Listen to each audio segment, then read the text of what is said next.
नमस्कार। टीवी 9 के इस प्लेटफॉर्म पर आपका स्वागत है। मैं हूं पंकज कुमार। इस खास पेशकश में हम चर्चा करने जा रहे हैं कि प्रधानमंत्री मोदी की सभा में नीतीश कुमार गायब क्यों थे। जी हां, ये आरोप मैं नहीं लगा रहा हूं, बल्कि विपक्ष की तरफ से ये आरोप जोरदार तरीके से लगाया जा रहा है। तेजस्वी यादव तो यहां तक कह रहे हैं कि प्रधानमंत्री की सभा में नीतीश कुमार को आने नहीं दिया गया, उनको मना कर दिया गया। दरअसल वो इशारे में यह कहना चाह रहे हैं कि नीतीश कुमार की बेइज्जती की गई है, लेकिन दरअसल पूरा मामला क्या है यह हम आपको बताना चाहते हैं।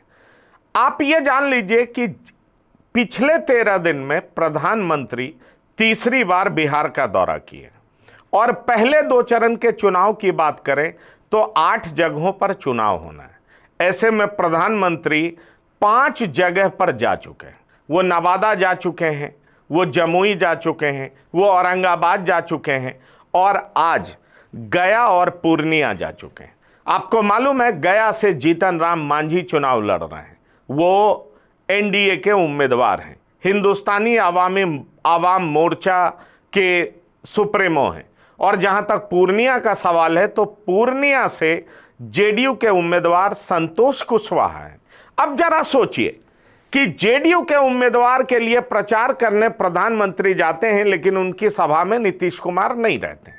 नीतीश कुमार को लेकर के कहा जाता है कि नीतीश कुमार निजी व्यस्तता की वजह से प्रधानमंत्री की सभा में जा नहीं पाए। लेकिन क्या ऐसा हो सकता है? यह सोचने वाली बात है। विपक्ष का आरोप बेहद गंभीर है। विपक्ष के आरोप को कोई सिरे से खारिज नहीं कर सकता, खास तौर पर तब जब मैं आपको बता दूं कि आज नीतीश कुमार आरके सिंह से भी मिले, अपने आवास पर थे। नीतीश कुमार मौजूद थे। आरके सिंह जो कि केंद्रीय मंत्री हैं, आरा से चुनाव लड़ रहे हैं, उनसे आज उनकी मुलाकात भी हुई है। यह हमारे सूत्रों ने हमें बताया है। इससे एक बात तो बहुत साफ हो जाती है कि प्रधानमंत्री की सभा से नीतीश कुमार किसी न किसी वजह से गायब थे या उनको बुलाया नहीं गया था। दरअसल मैं आपको यह बता दूं कि नीतीश कुमार के भाषणों पर अगर आप ध्यान देंगे तो आप उनके जमुई के भाषण को सुनिए, नवादा के भाषण को सुनिए। आप ये पाएंगे कि जमुई और नवादा में नीतीश कुमार जब भाषण देने खड़े हुए तो उन्होंने ये जरूर कहा कि हम पहले इधर उधर थे, लेकिन अब कहीं नहीं जाएंगे, अब एनडीए में ही बने रहेंगे, इनके साथ ही रहेंगे, हम सालों से काम कर रहे हैं, साथ काम करते आएंगे। ये सब तमाम तरह की बातें की, लेकिन उनके भाषणों में ज्यादातर अंश ये था कि नीतीश कुमार ने खुद बिहार के लिए क्या कुछ किया।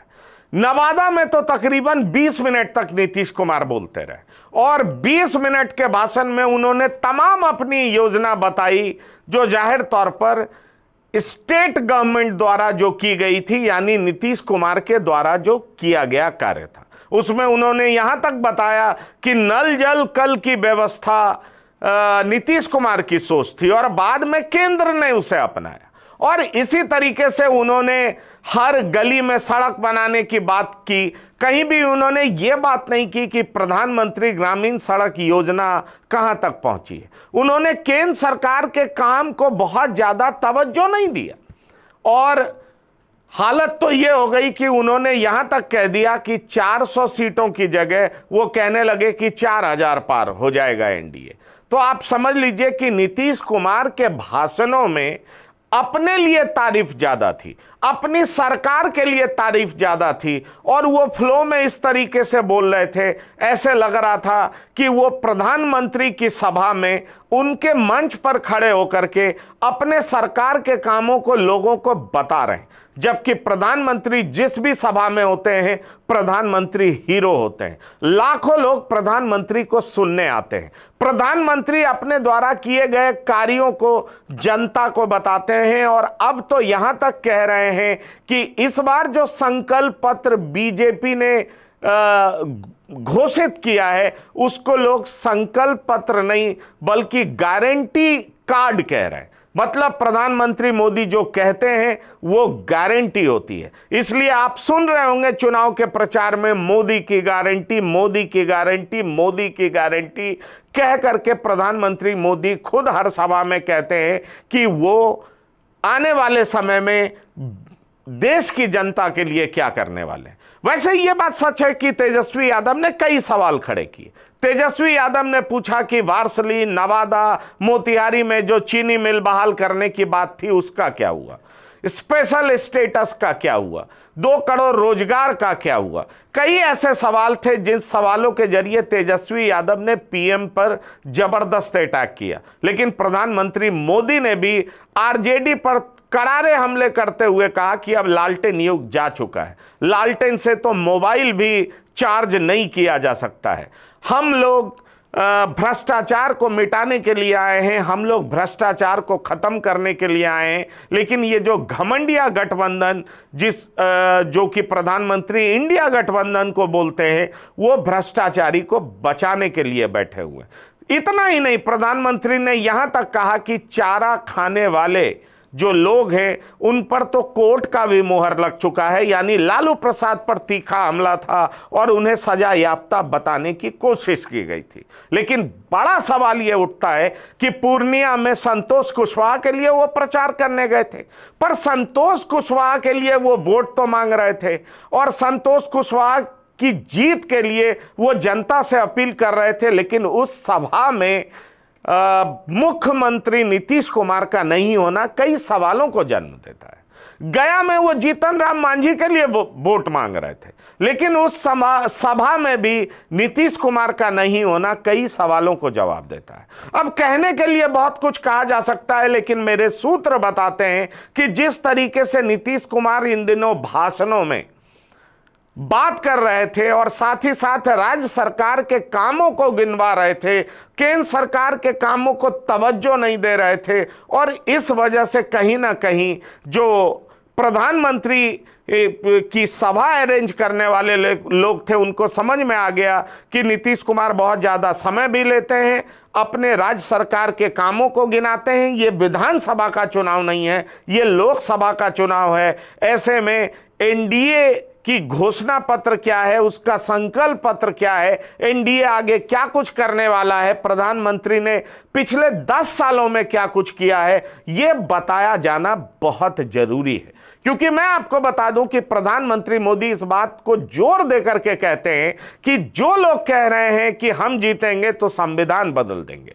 आज तो प्रधानमंत्री ने यहां तक कह दिया कि बाबा साहब अंबेडकर भी अब संविधान बदल नहीं सकते हैं। प्रधानमंत्री यही नहीं रुके, उन्होंने यहां तक कह दिया कि असली संविधान तो हमने बहाल जम्मू कश्मीर में किया है। ये लोग पहले कहा करते थे कि 370 हटेगा तो आग लग जाएगी, लेकिन हमने 370 हटा दिया, वहां की जिंदगी को नॉर्मलाइज कर दिया। अब वहां पर भारी इन्वेस्टमेंट आ रहा है, लोगों को रोजगार मुहैया किया जा रहा है, वहां कोई भी लोग जा सकता है और जम्मू कश्मीर देश का अभिन्न हिस्सा हो चुका है। प्रधानमंत्री यहीं पर नहीं रुके, उन्होंने राम मंदिर की भी बात की। वो कह रहे थे कि राम मंदिर बनने की जब जब बात होती थी तो विपक्ष कहता था कि अगर राम मंदिर बना तो आग लग जाएगी, लेकिन देखिए हमने राम मंदिर भी बना और राम मंदिर इतना भव्य बना, रामलला की प्राण प्रतिष्ठा इतने विराट रूप में की गई, भव्य तरीके से की गई,